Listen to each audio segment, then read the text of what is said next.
Hello, everyone. My name is Rasmus, and I'm here to discuss professional development today with Phil from Tablet Academy. And before Phil, I'll give the word to you. I just want to say a few words around the topic. So, Lenovo entered into solution architecting a few years ago, and as part of that, we really thought hard and long about how we make the value of putting devices into the classroom come real. And part of that is professional development. Now, that's not something that Lenovo does. So we searched the globe, and we found probably the best and most experienced partner we could in Tablet Academy. And so what we're here to do today is really to discuss how do you do professional development, not just for a group of people, but how do you do it so it fits each and every one teacher. And as I said, to do that, I have a guest from Tablet Academy, Phil, sitting next to me. Phil, could you introduce yourself, please? Sure, thanks Rasmus. It's a pleasure to be able to chat to you again. I'm Phil Burney, the Associate Director of Strategy and Transformation at TA Education, Tablet Academy, and I focus on doing training, consultancy, PD plans for teachers and other staff working in education. So it's an honor to be on here again and an exciting topic to talk about. Thanks. And as I said, I'm Rasmus. I look after all the services and solutions for education in Europe, Middle East, and Africa. And it's a pleasure to be here with you. So I think, first of all, let's set the scene. Tablet Academy is present in a lot of countries. And I think, I can't remember the exact number, but I'm saying 40 plus. Is that correct? So when you look across all of those countries, what are the most frequent problems with professional development that you see?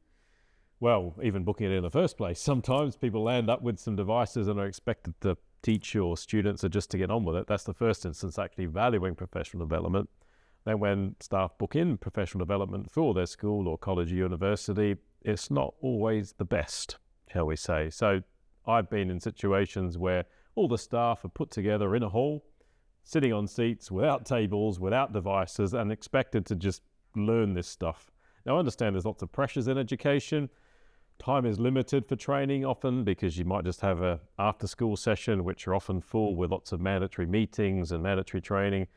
And then you get a few training days in a year, which you've got to cram in a lot of content. So when it comes to using education technology effectively, often that's just a short time frame, as many teachers as possible in a room, and then it's often very focused on just how to use the tools rather than how to use them effectively for teaching and learning. So training is often rushed. It's often with not the right examples and relevance for the staff. And unfortunately, people sometimes, technology training, it's either too simple and I just want to get on to the actual good stuff, but we've got to sit through this boring training, or I'm scared of this, and last time I was in a training session it was just too fast, too technical, too much difficult terminology for me to understand. So it's neither relevant nor at the right pace. And the thing is, as educators, it's a bit ironic, we're used to teaching students with a personalized program that is over a course of several sessions. You don't just do a 1 hour training session for students and go, oh, there's your session on algebra, get on with it. But unfortunately, that's what happens with CPD. And there are reasons for it. But what we've been thinking about is how we can make that personal, which I know is the topic of today's session. Yeah, so I used to be a teacher many, many years ago. And this makes me wonder, haven't we learned anything? Because I think what you're describing is pretty much the way that technology was introduced 20 and 30 years ago into schools. Is that really the prevailing idea still? Aren't you seeing better plans being made somewhere? And what are the principles behind those? What are the prevailing ideas that you're seeing that are really working when you're trying to implement PD? Or sorry, technology, not PD. Well, of course, you've got to have the PD with the technology and there's associated. Yeah, it's a really good question. I think, as with a lot of things, people need to understand the why. What is the purpose of this? Is it just to try and cram full a bit of knowledge in teachers' heads, or is it actually to help them develop the skills themselves to be more confident, not just using technology themselves, but actually with the students? Because it is a challenging thing with 30 or more students in your classroom, all with a device in front of them. And whilst I might be confident in using Microsoft Teams myself, how do I use that with 30 students and set tasks for them and give feedback and be able to review the insights and the data? So The thing with PD is it's most effective when it's relevant and also that you can actually apply it straight away. So unfortunately, not much training, although it's getting better, is hands-on, because that's where you're really going to be able to explore the tools, use the tools, work through scenarios. And that's how educators are going to get more confident using it in the classroom, so they're actually going to use it more. Whereas if they're just expected to learn it or watch a video or attend a webinar, those areas of expectations are not quite aligned because, well, it's fine for you because you're good at doing technology. That's why you're running the webinar. But for me, I need time to explore and make mistakes and step-by-step learn how to do it. And I think that's where successful PD really is involved with hands-on, relevant, engaging training that's suitable and relevant for the audience in terms of the pace, the terminology used, and the examples that are used are relevant to what this teacher is going to apply in their classroom with their learners. But there's a funny thing in what you're saying, because you're generalizing on what are the good ways to do this, and yet we tend to generalize too much around teachers, right? What are the things that you would be looking for with your teachers to understand what kind of PD you should apply, actually? It's a really good question, and I think it depends on a few different factors. Often I think what's underestimated is the school's approach to pedagogy, how you're going to teach the students, because unless that's articulated clearly and is aligned carefully with the implementation of technology, then people just almost see it as a value add. You can do a few gadgets or you can engage students by a few activities, but actually to be meaningful, it has to support with the outcomes that the school is desiring for their students. And to get there, the CPD plans around successful use of technology for education need to be closely supporting their plans for pedagogy and the way that they're going to teach those students. And the curriculum has to be aligned to support that too. You can have a good plan to use technology effectively, but if the curriculum doesn't allow you to do that, almost discourages that, then it's not going to make much traction. And therefore you can have amazing training, well-skilled up teachers, but if they can't then use their learning materials in the classroom and teach effectively, then again, it's not going to be very suitable. So there is a few key building blocks that need to be in place. People need to know why. It needs to be aligned with the pedagogy approach, and also the curriculum may need to be redesigned to be suitable for teaching more effectively with technology. Do you have any countries, places where you see this happening more often than others?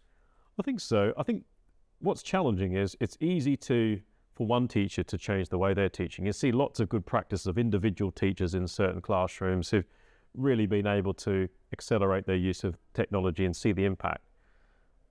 You do get some schools who've really taken that on board, and you've got a digital learning lead who's actually there to support teachers, and we've got a few good examples. Queen Elizabeth School in London has been doing this for a while with a one-to-one device program. They've done that really successfully. To change a whole system is more difficult, but there are good examples of that, but that takes a lot longer. So I often use the analogy of a speedboat versus an oil tanker. You can zip around in your speedboat, but to try and turn the whole oil tanker around, it's a little bit more difficult. Not impossible, but there's a lot of different things that you've got a lot to get aligned to do that. So there are some good examples of school systems who are improving in that area, but it's hard for you to walk into any one classroom and see a consistent message, I feel, at this point, particularly because technology continues to change. You can't say, yes, I've made it, because as more technology becomes available, different tools become available, like the generative AI tools or Project Spark that's been launched at the BET Show.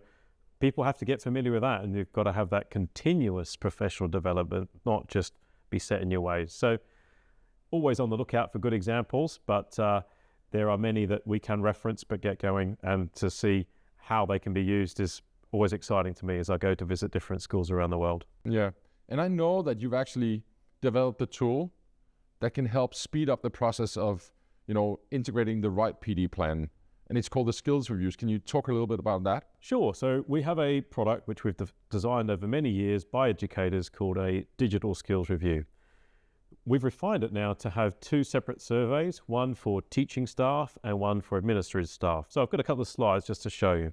So the teaching staff evaluation evaluates across these 7 categories. You can see here communication, preparing and managing teaching and non-teaching resources, presenting and sharing content, learning activities, assessment and feedback, personalized learning and accessibility, and digital behavior management engagement. All key things that teachers can do with or without technology. We also have a similar survey on the next slide, which talks about how we evaluate school operations staff, because they have similar tasks they do, but are different.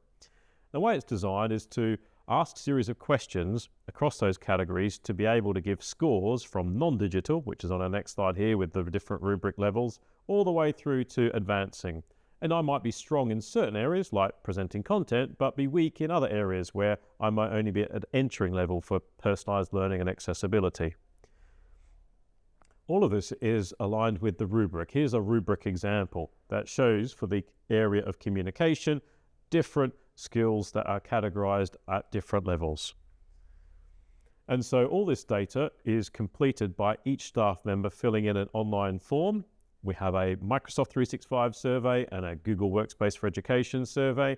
For the Microsoft 365 in Education survey, the data is produced into Power BI dashboard, and we have 4 different dashboard pages. So the first dashboard page on this slide here is for a school district. You get a summary of how many staff are at different levels for each of those different strands. And at the bottom, you can see an average score for each of the schools in the school district. This is some anonymized data based on a whole city where each of the schools in the city, 101 different schools, completed the survey. On the next slide, we have a dashboard for each school. So when you choose a specific school, you can see how many staff in the school are at different levels for each strand. And you get an average by year group or department, which we can see at the bottom here. On the third page, which is our specific scores, you can do a filter. So if you're planning a specific lot of training, for example here, this is anyone who's got a level 2 in presenting and sharing content, then this then shows below the names of all those staff members who have got that level 2 in that area, so we can do some very focused training for those staff members to help them move to that next level.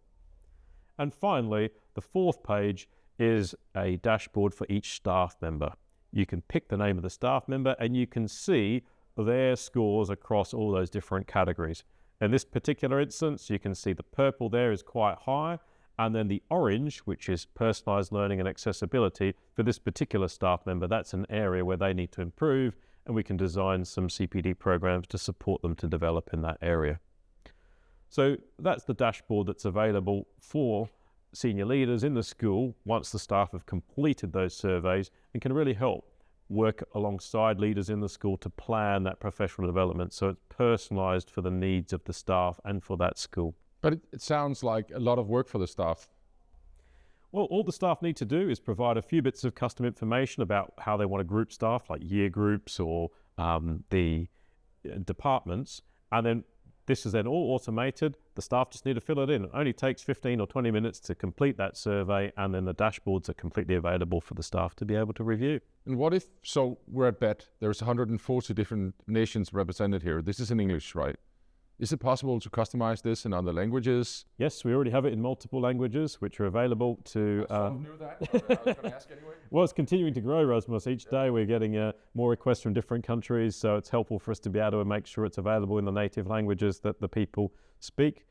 But also, it can be personalized to the needs of the school, so there might be certain things that they want to evaluate in more detail. Once they've got this data, then that's just the beginning, right? From there, you then take it into more detail, investigate how that aligns with your strategy for the use of the devices to align that training with the needs that the staff have. So you would say that this provides a good foundation for building a proper PD plan? Absolutely. And so the thing is that we're actually working with TA around this in multiple countries. And if you're sitting out there listening or viewing and you're interested, it's not that far away. You can just reach out to your local Lenovo representative and they can guide you in the process. At the moment, we're actually doing some of these for select schools for free. So if you're quick, you might be one of the select schools that get it for free. So I think with that, Phil, I'll just say thanks a lot. Tomorrow we'll be doing another podcast where we look more at the leadership aspect of doing all of this. So thanks a lot for joining us today, and see you again tomorrow. Okay. Thanks. Lenovo.